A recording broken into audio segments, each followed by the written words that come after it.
Karibu kwenye habari ya saa 4:30.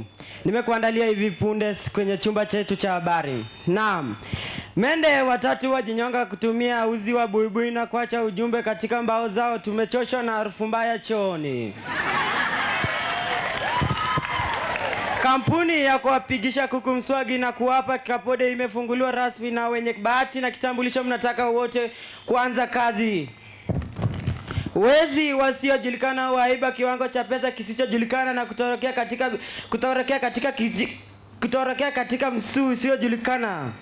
Ugonjwa wa kutapika moshi na kuendesha vumbi umeenea kote nchini. Chumba cha kuhifadhi maiti cha Eldoret kimechomeka na maiti 17 wamechomeka na kufa mara ya pili, na wengine waliojeruhiwa vibaya kufanyiwa mauguzi ya kwanza na wanamsalaba mwekundu. Nikiripotia idara ya AFC ninabaki kuwa wako pande la raia. Kijana mtanashati hadi sitaki kijana aliyekataa kuzaliwa uchi. Walishangaa alipozaliwa alikuwa amevalia suti nyeusi na tai nyeusi. Sio mwingine studioni bali ni mimi, daktari wa meno ya kuku aka Mcoast. Nilikuwepo. Wapi makofi? Asante sana.